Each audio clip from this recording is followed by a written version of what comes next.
My parents canceled my graduation party for my sister's feelings, so I left, and months later, they watched my Stanford success on the news. I tossed away the invitation after it sat on my desk for 4 weeks. My high school graduation party was publicized with gold letters on cream cardstock. Mom had ordered them bespoke and probably paid $180 on the wretched things. She'd presented them to me with a big smile, as if she was proud for once. "We're inviting everyone, sweetie. Aunt Linda, Uncle Doug, the Hendersons from church, your dad's work friends. This is such a big accomplishment. I should have known better. With my family, wonderful things seldom lasted long enough to be truly enjoyed." It began on Tuesday, exactly 10 days before graduation. I returned home from my job at the grocery store to find Mom seated at the kitchen table with that expression on her face. You know the expression. She's going to give awful news, but wants you to believe it's reasonable. "Claire, honey, we need to talk about the party." My stomach sank. "What about it?" "Well, your sister's been feeling really left out lately. She thinks everyone's making too big a deal about your graduation. And honestly, your father and I have been discussing it, and we think she has a point." I gazed at her. "Amber's 16th. She's in 10th grade. What does my graduation have to do with her?" Mom sighed as if I was being tough. "You know how sensitive she is. She's been crying in her room every night because she feels invisible. All anyone talks about anymore is you. You. Your accomplishments. Your future. Your college plans. She feels like nobody cares about her anymore. Because I'm graduating high school. Something that happens once in a person's life. Don't be dramatic, Claire. We just think it would be better if we postponed the party. Maybe do something smaller, quieter. Amber suggested we could have a family dinner instead. Just the 5 of us. Wouldn't that be nicer? Anyway, more intimate. The 5 of us, Mom, Dad, Amber, me and my younger brother Ethan, who was 12 and couldn't care less about any of this drama. He just wanted to play Fortnite and eat pizza rolls. You want to cancel my graduation party because Amber's feelings are hurt that people are congratulating me? We're not canceling it. We're postponing it. For when? After she graduates in 2 years so she can feel special too? Mom's expression tightened. You're being selfish right now. This is exactly what we're talking about. You always need to be the center of attention. The irony was so heavy, I could have choked. I had spent my entire life as the unseen child. Amber, the newborn girl with huge blue eyes and golden hair, could do no wrong. When she had tantrums at 13, she was expressing herself.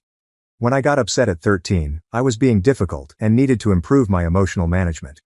Amber achieved honor roll once in 8th school, and her father brought her to Disneyland. I'd been on the honor roll every semester since 5th grade, and the most attention I'd ever received was a, "That's nice, honey," as Dad glanced through his phone. She wanted to attend dance classes, so we did. She wanted a new laptop. She received a new laptop. She decided she wanted to play guitar, and 2 lessons later, a $350 acoustic guitar was sitting in her room, at which time she became bored and stopped. I had worked since I was 17 to buy my first vehicle, a beat-up 2009 Honda Civic with a scratch in the passenger door and a tape deck that barely worked. I paid for my own gasoline, insurance, and everything. I had applied to 12 colleges and was accepted into 8 of them, including my favorite school across the nation. I'd obtained a partial scholarship based on my GPA and test results. I'd done everything correctly. And now they want to cancel my graduation celebration because my sister can't face 4 hours of people congratulating me instead of her. I'm not postponing my party, I responded calmly. You already sent out invitations. People already bought gifts. Aunt Linda's driving 4 hours to get here. We'll call everyone and explain. They'll understand. I don't understand, I said. Claire, you need to be more understanding. Let Amber have the spotlight for once. Is that really so much to ask? Something inside of me cracked. For once? Are you actually serious right now? Amber has had the spotlight my entire life. Every single thing she's ever wanted, she's gotten. Every accomplishment of hers gets celebrated like she won the Nobel Prize, while mine get ignored unless they somehow benefit you. I'm graduating with honors, Mom. I'm going to Stanford on a scholarship. And you want to cancel my party because Amber's jealous? Don't raise your voice at me. Mark, don't treat me like I'm disposable. Dad strolled in, still dressed for work, tie loosened around his neck. What's all the yelling about? Your daughter's being unreasonable about the party situation, she remarked. Our daughter graduated top 10% of her class, and you're canceling her party. I told you. Those are the facts. Dad massaged his forehead. Look, Claire, your mom and I already decided. We're doing a family dinner instead. Amber needs to feel valued too. By taking away something from me? How does that make any sense? Because you're 19 now. You're an adult. You should be mature enough to understand that sometimes we make sacrifices for family. Sacrifices for family, right?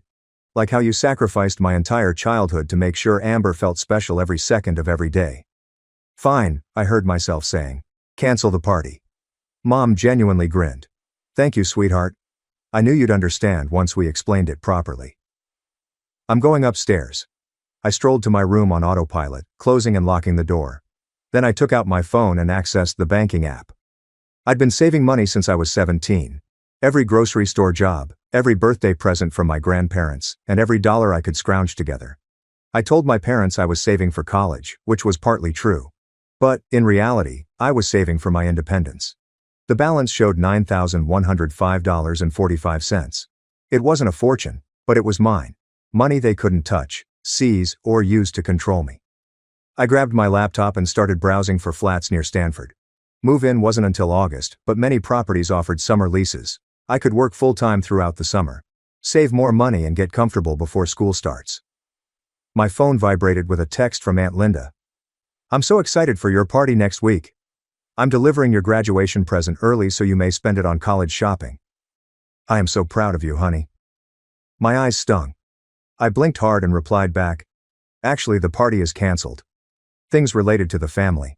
Long tale, but I'd still like to see you if you want to meet for coffee. She made an urgent call. Canceled? Claire, what has happened? I told her everything. The entire tale flowed out like I'd been keeping it in for 19 years, and the dam finally burst. Amber's jealousy, Mom's manipulation, Dad's utter disregard for my feelings, and the pattern of favoritism that had defined my entire upbringing. Aunt Linda was quiet for a long while. Pack your bag, she eventually said. You're staying with me until you leave for school. Aunt Linda, I can't ask you to. You aren't asking. I am telling you. Pack enough for several days and meet me at the Morrison Street coffee shop in 90 minutes. We will sort out the rest later. How about Mom and Dad? What about them? You're 19. They cannot stop you from going. She was correct. I was legally an adult. They couldn't stop me from walking out of the door. So that is precisely what I did. I packed my duffel bag with clothing, toiletries, my laptop, and vital documents. Birth certificate, social security card, bank statements, admission letters, scholarship information, everything I needed to start a new life. When I took my bag downstairs, the home was still silent. Mom was in the kitchen, preparing dinner. The fragrance of garlic and tomatoes filled the air, most likely from her renowned spaghetti sauce. Dad was in the living room, watching the news. Amber was in her room, the door locked, undoubtedly messaging her buddies about how she had successfully persuaded our parents to cancel my party. I proceeded to the front entrance, carrying my bag over my shoulder and my diploma case in my hand. Claire, Mom called from the kitchen. Where are you going with that bag? Out. Out where? Dinner is almost ready. I won't be here for dinner. She arrived in the doorway, holding a wooden spoon. What are you talking about? I am leaving. I'll return for the rest of my belongings later, but I'm residing somewhere from now on. Dad stepped up from the sofa. You are not going anywhere. Do not be ridiculous. I'm 19. I can go anywhere I want. Claire Reynolds, you put that bag down right now, Mom shouted, her voice taking on the biting edge that used to make me shudder as a child. It didn't function anymore. You made your decision when you canceled my party. I'm making mine. Amber's door opened. She stood at the top of the steps, bewildered, wearing pajama shorts and an oversized hoodie. What is going on?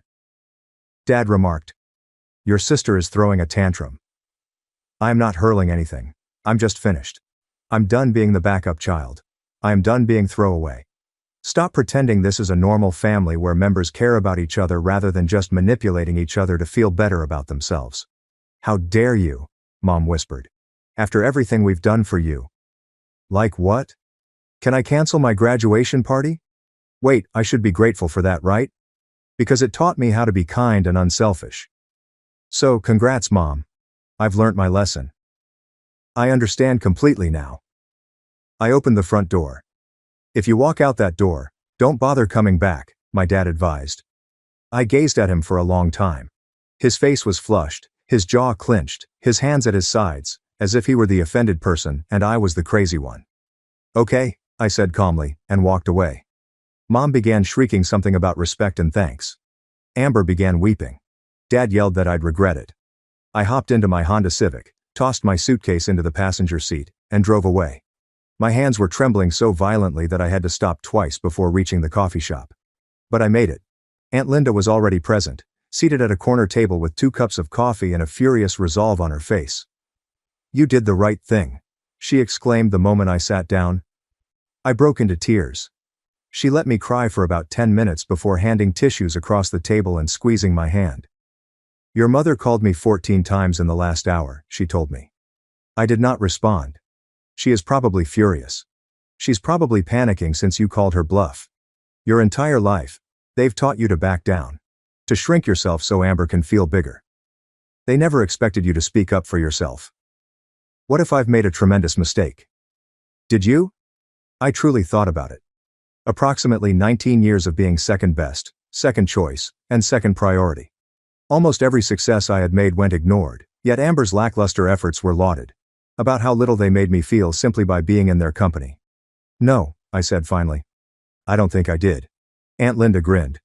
"Then let us get you comfortable. You are welcome to remain in my extra room for as long as you need. We'll return tomorrow when they're at work to grab the remainder of your belongings, and then we'll focus on getting you ready for Stanford."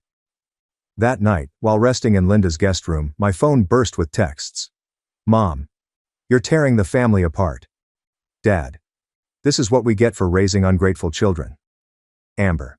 I hope you are happy. Mom had been sobbing all night because of you. Ethan. Will you come back? I miss you." The last one stung the most. Ethan was completely innocent in all of this. He was just a child caught up in terrible familial circumstances that he had no control over. I texted him back privately. "I miss you, buddy. This is not about you. I will see you shortly. I promise." The rest I disregarded. Graduation has come and gone. I walked across the stage wearing my cap and gown, shook the principal's hand, and accepted my diploma.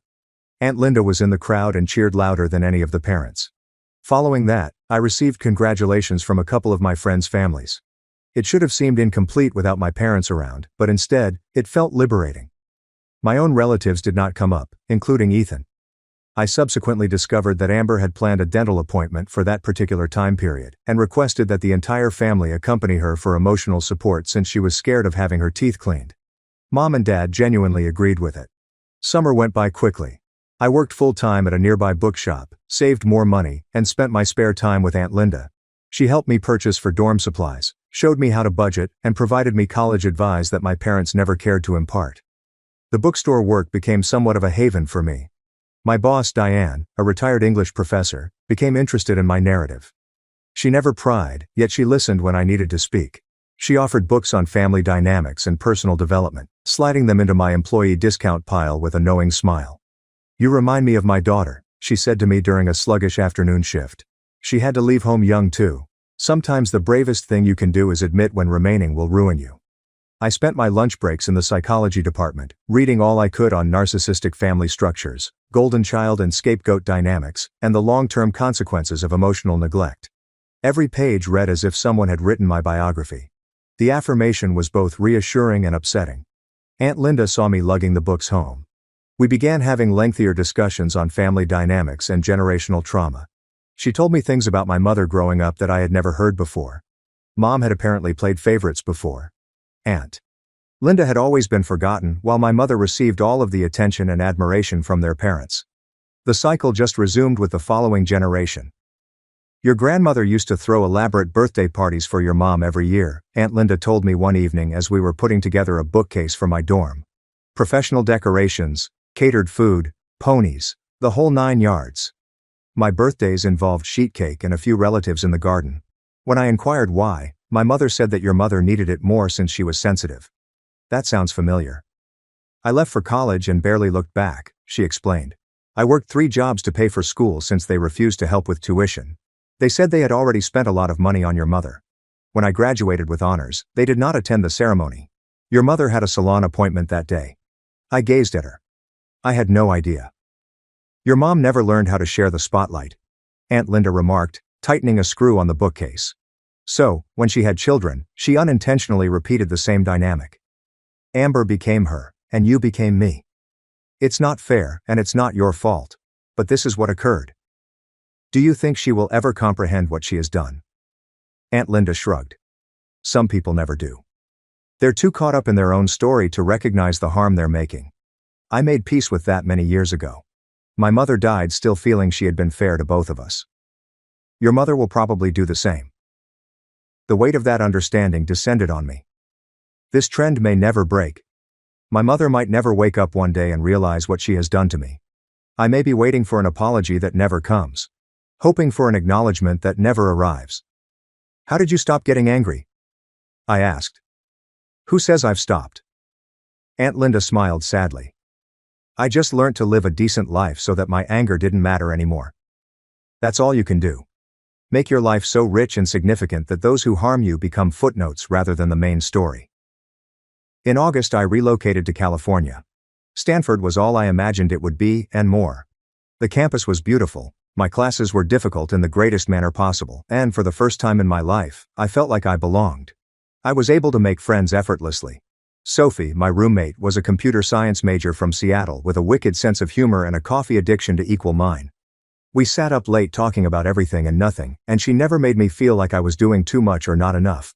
I joined groups, attended events, and devoted myself to my academics. Psychology had always interested me, and now I was studying from teachers who were true experts in their subjects. I was prospering in ways I could never have done at home. My parents tried to contact me a few times during those initial months, sending uncomfortable messages asking how school was going, and emails with links to things they thought I'd be interested in. Mom sent a care box in October with handmade cookies and a message that said, "We miss you." The care gift remained untouched on my desk for 2 days before I peered inside. My favorite cookies were chocolate chip with walnuts, which she used to prepare on special occasions. There was also a brand new Stanford sweater with tags still attached, as well as a framed photo of our family from 6 years ago. I gazed at the photo for a long time. We were at a beach, all 5 of us smiling for the photo. Ethan was simply a tiny kid with missing front teeth. Amber appeared to be really joyful, as if she weren't pretending for anyone. I was 14, still hoping that things would improve. Sophie discovered me sitting on the floor, holding the photo in my lap. Are you okay? I do not know. They sent these things, and part of me wants to phone to thank them. Part of me wants to toss everything away. And part of me is sad because when I look at this image, I can't recall the last time we were joyful together. She sat next to me and said, "Do you want to know what I think?" Yeah. I believe grieving is difficult. You may grieve for the family you wish you had while still shielding yourself from the family you do have. Those things can exist simultaneously. She was correct. I could miss the concept of having supporting parents while simultaneously accepting that my parents' reality was damaging. I may want for them to change while still realizing that they probably won't. I preserved the cookies and distributed them across my dorm floor. I gave the sweater to the college thrift store because I already had 3 Stanford sweatshirts. And I put the photo in a drawer so I wouldn't have to look at it every day, but I also wouldn't throw it away.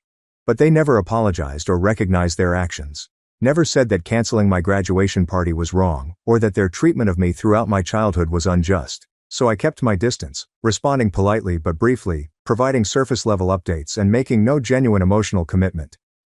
Ethan and I kept in touch via video conversations and text messages. He spoke to me about his soccer team, his academics, and the new video game he was enamored with. I informed him about California and college life, then emailed him bunny memes.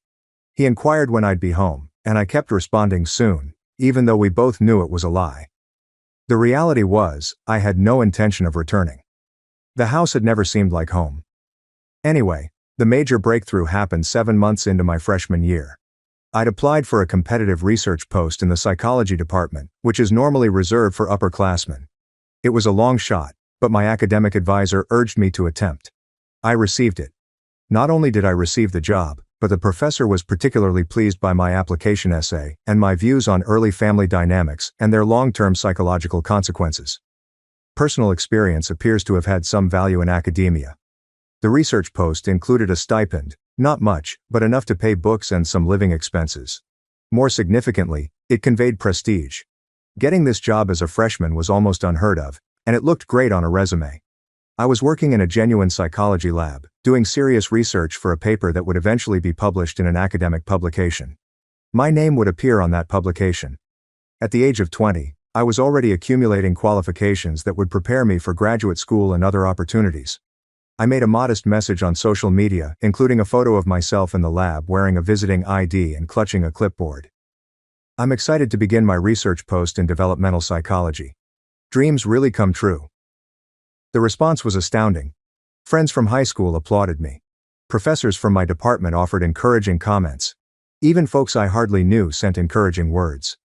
Mrs. Carter, my high school English teacher, made the most impactful observation, however. "I always felt you were destined for big things, Claire. I'm really pleased to see you succeeding." I screenshotted the comment and forwarded it to Aunt Linda. She answered with around 15 heart emojis. What I didn't expect was silence from my relatives. No likes, comments, or anything. Even Ethan, who typically reacts to anything I publish, remained silent. I then discovered that Amber had set up a family group chat just to criticize my article, labeling it attention-seeking and rubbing their noses in it. Apparently, she had persuaded everyone to overlook it as a group effort. The pettiness would have been amusing if it hadn't been so tragic. Friends and instructors have left 67 comments and likes. Aunt Linda posted it with a remark about how proud she was. I didn't think much about it until my phone called 3 days later. Mom's name displayed on screen. I almost didn't respond, but curiosity got the better of me. "Hello, Claire." "Hi? How are you?" Her voice was too cheerful, the tone she used when she wanted something. "I am fine. I'm busy with school. I saw your post regarding the research. That is fantastic, honey. Very impressive. Thanks. Listen, I was wondering if you could come home for spring break. It's been a long time since we saw you. Amber genuinely misses you." I questioned it, but I didn't protest. "I intend to stay here during spring break. I have work. Surely you could have a few days off. We'd love to visit you, and you may tell us about your studies and research position. I am sure everyone would be quite eager to learn about it." There it was. Everyone, including extended family, church friends, and neighbors. They could brag to others about their daughter's significant studies at Stanford. Now that I had something outstanding to show off, they wanted me to go home. "I'll think about it," I lied. "Great. I'll make plans to have you here. Oh, Claire, your father and I were chatting, and we'd want to make things up to you. We understand that we may have handled your graduation celebration poorly. We thought we'd throw you a belated celebration while you were home. Invite everyone. Make it truly special. May have handled things poorly." That was as near to an apology as I was going to receive. I replied, "I will think about it. I have to go. I have class." I hung up before she could reply. Sophie glanced up from her laptop. "Let me guess. Family? My mom wants me to come home for spring break so they can throw me a party and show me off to everyone now that I have something worth bragging about. Are you planning to go?" "Absolutely not." She grinned. "Good. We're traveling to Mexico with Lily and Hannah. I've already bought my plane tickets. You're joining us." And just like that, spring break was arranged. 4 college girls, an inexpensive resort, and no family stress for a week. It was perfect. Mexico was just what I needed. We spent mornings at the beach, afternoons touring local markets, and nights trying different restaurants and laughing so hard our tummies hurt.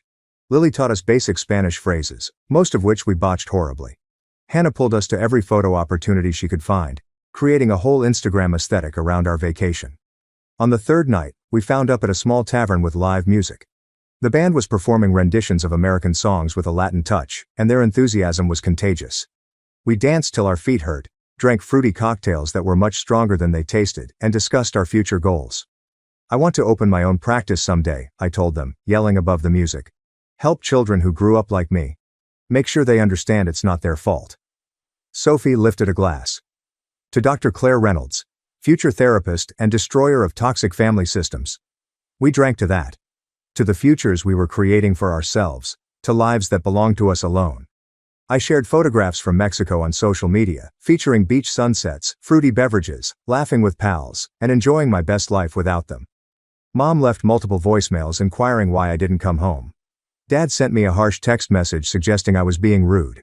Amber shockingly said nothing at all. That should have been my first caution flag. The true explosion occurred in April, just before exams. I was invited to discuss my study findings at an undergraduate symposium. It was a tremendous opportunity to present in front of professors, graduate students, and visiting academics from other universities. My professor recommended me explicitly, stating that my work demonstrated extraordinary understanding for a first-year student. I shared about it on social media, identifying the university, and thanking my lecturer. Stanford's official page picked up the message and disseminated it extensively. My hometown's local news picked up on it and published a little item titled, "Local Graduate Makes Waves at Stanford." That article featured information about my study, scholarship, lab position, and remarks from my professor regarding my chances of attending graduate school and pursuing a psychology profession. My phone started exploding immediately. Suddenly, everyone at home wanted to congratulate me, including neighbors I hardly knew, high school instructors, and distant cousins I hadn't communicated with in years. And then Amber called. I almost refused it out of habit, but something compelled me to answer. "What? Don't you think you're so special?" Her voice trembled with wrath. "Amber, what are you talking about? Stanford this, research that. Everyone is quite proud of Claire. Do you know what it's been like here? Everyone is asking about you, bragging about your accomplishments, and acting like you're some kind of genius, when I'm simply the other daughter no one cares about." The irony was so astounding that I really laughed. "You are kidding, right? This must be a joke." "I am not kidding. You departed, and now everything is about you again. You're not even present, yet you're using all of the oxygen in the room. Mom and Dad will not stop talking about you. Every family gathering becomes the Claire show. Nobody asks me about my life anymore." "Amber, I'm sorry you feel that way, but you aren't sorry. You adore this. You like being the special one for once. So guess what?" I told them the truth.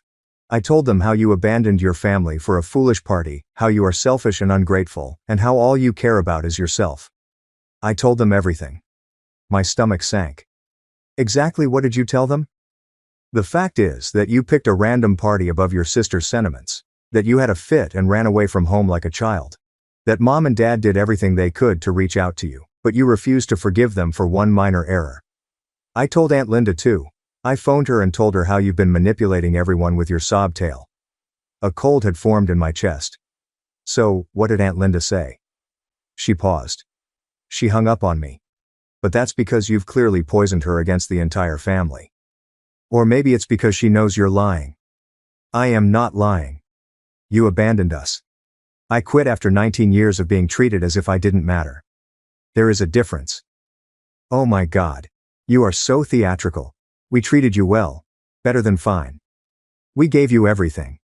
"You've got everything," I corrected. "I've earned all I have. There is a distinction there as well. But I do not expect you to grasp it. Everyone is now recognizing you for who you truly are. The perfect golden child act is no longer working." "Is that what you believe this is? An act?" I felt unusually calm, almost detached, as if I were watching someone else have this talk. "Amber, I spent my whole life watching you be lauded for achieving the bare minimum while I had to be flawless simply to be recognized. And when I finally did something worth celebrating, it was taken away because you couldn't take 4 hours of not being the focus of attention. So yes, I went and made a life without any of you. And I am happy today than I have ever been. That is not an act. That's simply me finally being able to exist without continually reducing myself for your benefit. You're such a...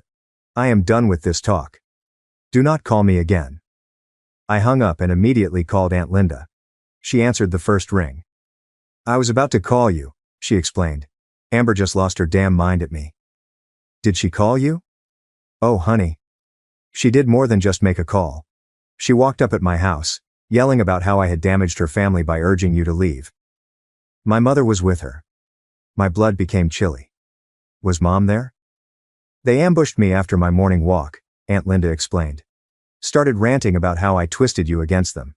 You've turned into an ungrateful monster who believes she's too good for her own family." Amber was really frantic, sobbing, yelling, and saying nasty things about you. "I'm so sorry you had to deal with that. Do not apologize." "Do you know what occurred next?" Your mother began agreeing with her. I started telling Amber that she was correct. That you had always been selfish and difficult, and that they should have been harsher on you growing up. Claire, I've never heard anyone talk about their own child that way. I felt numb. What did you say? I told them exactly what I felt. That they'd spent 19 years ignoring you in favor of Amber. That they'd caused this whole mess by canceling your graduation party out of spite. And that you were succeeding at Stanford precisely because you'd moved away from their poisonous behavior. Then I warned them to leave my property before I contacted the police. Have they left? Eventually, but not before Amber experienced a full meltdown. She began shouting about how you had stolen her life. How everything should have been hers. And how it was unfair that you could be successful while she was trapped at home being average. Your mother did not even attempt to calm her down. She simply stood there, agreeing with everything Amber said. How about Dad? He was inside the automobile, never even made it out. Just sat there like a coward while his wife and children harassed me on my own doorstep. I fell onto my bed, phone placed to my ear. This is insane. It's reality, Aunt Linda remarked gently. This is who they truly are, Claire. And frankly, I believe Amber did you a favor. She taught you that no matter what you do, or how successful you become, they would never be pleased for you. They'll always find a way to make everything about themselves, to downplay your accomplishments, and to punish you for daring to outshine Amber. You needed to see that clearly. She was correct. But it still ached. The issue about dysfunctional families is that you constantly hope for change. You hope that one day they would wake up, understand what they have done, apologize, and everything will be okay. You keep that hope alive even when every evidence suggests it's worthless. Amber's meltdown destroyed that dream completely. Over the next few days, the full extent of her actions became obvious. She'd gone on social media and written a long meandering post about how I'd abandoned my family and was now behaving superior because I attended Stanford. She said I had broken off all communication with them for no reason, refused to return home for vacations, and was too nice for my own family.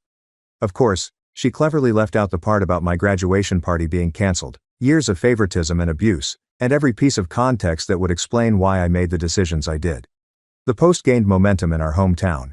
People who didn't know the complete situation began criticizing, calling me ungrateful and arrogant. Former classmates who had never liked me piled on. However, something unexpected occurred. Other individuals began to speak up, including classmates from high school who had experienced my family dynamics firsthand. Professors who had noted the gap in how my parents handled their two daughters, and even some family friends who had always been unhappy with how Amber was treated compared to how I was. They shared their own memories, such as how they saw me working numerous jobs while Amber received a weekly allowance, and how my parents missed my academic award ceremonies but never Amber's dancing performances. They had overheard my parents disparage my successes while applauding Amber's lackluster attempts. The story Amber sought to tell crumbled beneath the weight of the reality. Aunt Linda responded with a calm but forceful statement of what had actually transpired. She didn't explicitly criticize my parents, but she did make it plain that there was much more to the tale than Amber was giving. Mrs. Carter, my old English teacher, posted a comment that made me weep. I taught both Reynolds' daughters. Claire was one of the brightest and most hardworking students I've ever had the opportunity to teach. She has earned every chance she has received. I'm not shocked she's succeeding at Stanford. I'm shocked she put up with her family's behavior for so long. The tide turned slowly, but it did change. Amber's post was removed within 72 hours. I learned from Ethan that she'd had a huge battle with Mom about the whole incident, yelling that everyone was turning against her and that it was all my fault. Mom attempted to call me. I didn't respond. Dad sent an email. I did not read it. Amber sent an SMS around 2 a.m. I hope you are pleased. You have devastated this family. I blocked her number and went back to sleep. Finals came and went. I passed all of my examinations, gained a 3.98 GPA in my first year, and was asked back to the research lab for a paid work during the summer. My lecturer was already discussing graduate school recommendations and prospective PhD programs. I was 20 years old, with a bright and promising future ahead of me. Summer arrived. I stayed in California to work in the lab and attend a summer class. Sophie and I secured an off-campus apartment for the upcoming academic year. It was little and rather pricey, but it was ours. Aunt Linda came to visit in July. We spent a week seeing San Francisco, hiking Muir Woods, and eating delicious meals. She met my friends, saw the lab, and attended one of my summer lectures. Your parents missed out on an incredible daughter, she told me over dinner one night. That's their loss, not yours. Do you think they'll ever comprehend this? I asked. She thought about the question carefully. I honestly don't know. Some individuals are too proud to confess their mistakes. Even if they do, Claire, you don't have to forgive them. You do not owe them a relationship. You owe them nothing. I glanced at her silently as she went on. I used to believe that family was meant to be unconditional, that no matter what happened, you were supposed to sort things out and be together. Families are intended to provide unconditional love and support. However, what your parents offered you was not love. It was conditional permission, contingent on whether you made them appear nice without overshadowing Amber. That is not family. That is manipulation. We flew back to Aunt Linda's city in August. I needed to acquire some items from storage that I had left behind when I relocated to California. We meticulously planned the vacation, timing it around my parents' work hours and Amber's summer program. Ethan greeted us there. He was 13 now, taller and lankier, and his voice began to crack. He embraced me so fiercely that I could scarcely breathe. I missed you so much, he murmured to my shoulder. I missed you too, buddy. We had lunch together, just the three of us. Ethan chatted constantly about everything I had missed, including his soccer team, new friends, and the books he'd been reading. He didn't say much about our parents, which told me all I needed to know about the situation at home. Will you ever come back? He eventually said, moving his fries about his plate. I looked at Aunt Linda and then back at Ethan. Not to live. Number. But I'll pay you a visit, and when you're older, you're welcome to remain with me in California. What about college? Will you come back then? Ethan, I don't think I'll ever settle back here permanently. This place does not feel like home anymore. His expression dropped, but he nodded. I get it. I heard what happened at your graduation celebration. That wasn't right. Who told you that? I'm Aunt Linda. She added, I deserve to know the truth because everyone else is lying about it. I gripped his hand across the table. None of this is your responsibility, okay? It doesn't affect my feelings for you. You are my brother. I adore you. That will never change. Even if I am connected to them? He asked. Especially because you are linked to them. Someone has to turn out normal in our family. He laughed, and the tension subsided. We spent the afternoon at the storage facility going through boxes of my childhood mementos, yearbooks, old awards, photos, plush animals, reminders of a life I'd had before everything came apart. Some of it I retained. The majority of things I donated or discarded. There wasn't much purpose in keeping on to memories that just made me upset. As we were carrying the final box into Aunt Linda's car, my mother's SUV arrived into the parking lot. Ethan became pale. They're not supposed to be home yet. Mom parked 3 spaces away and stepped out. She appeared older than I recalled and exhausted. She approached gently, as if she was frightened I might flee. Claire, I heard you were in town. We're just leaving. Can we talk, please? Only for a few minutes? Aunt Linda put her hand on my shoulder. You don't have to. I know. I looked at my mother. You have 10 minutes. We walked a little distance from the car, far enough that Ethan and Aunt Linda couldn't hear us well. Mom twisted her wedding band around her finger, an anxious habit she'd had since I could remember. How are you? I'm fine. School is fantastic. I love California. That is good. That's extremely nice. She hesitated. I saw the article about your research. Yeah. You're accomplishing wonderful things, Claire. I am proud of you. I had waited my entire life to hear those words, and suddenly they seemed hollow. Have you come to apologize? I asked plainly. She flinched. I'm here to let you know that we miss you. It's not the same without you. That's not an apology. I know we made mistakes with the party, with how we handled things, but we're still your family. You called off my graduation party because Amber was envious. That was not a mistake, Mom. It was a decision. One of many decisions you and Dad made over the last 19 years that told me exactly where I fit in our family. It wasn't like that. So what was it like? Describe it to me. Explain why it was fair that Amber received everything she wanted while I had to work for shreds of acceptance. Explain how it was fair to cancel the one event intended to recognize my accomplishments because your other daughter couldn't stand not being the focus of attention for 4 hours. Amber was struggling. I was suffering too. I struggled throughout my youth. But nobody noticed since I didn't throw tantrums. I simply worked harder, believing that ultimately it would be enough. But it never was, right?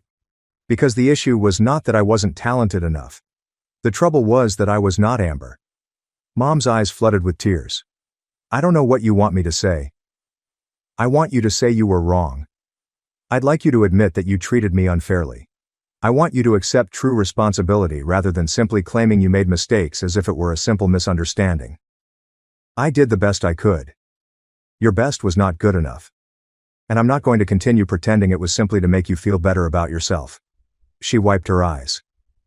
Is that it? Are you going to cut us off forever? I am going to live my life. If you want to be a part of it, you know just what to do. But I'm not going to pursue you anymore. I'm done reducing myself so you can feel like a decent parent. I walked back to the car. Ethan was weeping softly. Aunt Linda had her arm around him. Let's go, I whispered gently. We drove away, and I did not glance back.